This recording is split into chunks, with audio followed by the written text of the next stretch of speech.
years na. Yun, tumatanda na rin kami. Ulit-ulit nakakasawa na to.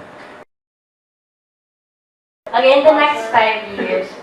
So, ano na ako nun? We got 31 years old na ako nun. But still young. Yeah, I'm still young. But then, you have different priorities, 5 years from now, then 5, 10 years from now, iba-iba. Right. Of course, you want to do so many roles pa. Pero grabe, ang bilis talaga nangyayari lahat. The love team, Kathniel, will always be there naman talaga. But we don't wanna limit or parang box ourselves na hindi pwede si Deej gumawa ng ibang ganyan kasi dapat Kathniel lang parati. Grabe, 11 years na. So in the next 5 years, I can't wait to see Deej to do more films na alam ko na dami nila envision.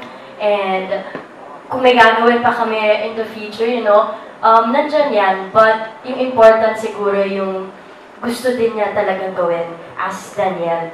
And ang hirap kasi ang dami na namin nagawa together and ang swerte lang siguro namin na yung fans namin, ina-allow nila kami to grow individually and as love team as well. But yun, like what I said kanina, ayaw namin i-limit yung isa't isa. And if he wants to do this project without me, that's okay. I won't feel bad. At kung may i-present sa amin na project namin together na hindi pa namin nagawa, why not, diba? But yun, tumatanda na rin kami. And of course, we want to offer the audience more roles na hindi pa talaga nila napapanood. So, mas pinipili at nagiging particular lang siguro kami ngayon, especially kung ano yung pipiliin, especially after this, for next year. Very critical siya. Yun yung mahirap. DJ. Hello, madam.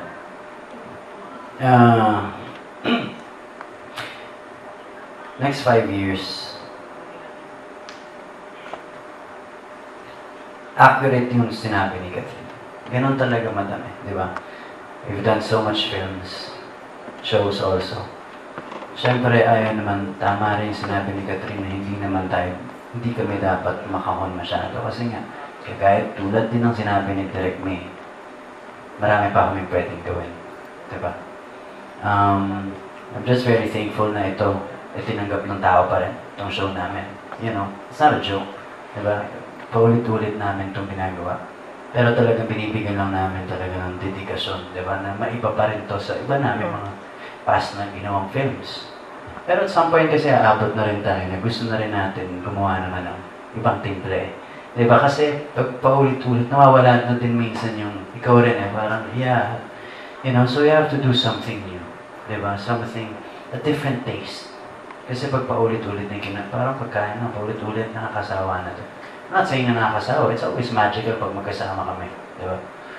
Pero, individually, kailangan namin din mag-grow as actors din. Gumawa naman ng mga projects na kinakatakutan namin, di ba?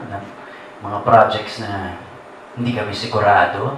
Masarap yung gano'n masarap yung pagsugalat. Hindi mo iniisip kung anong kikitain ng pelikula. You just wanna do it because I like it, di ba? Iba yung feeling na yun. So, ang dami pong mangyayari in the next 5 years. Pero lahat naman, it's all about passion, di ba? With the craft. Yun lang naman yan. So, yes. Thank you, madam.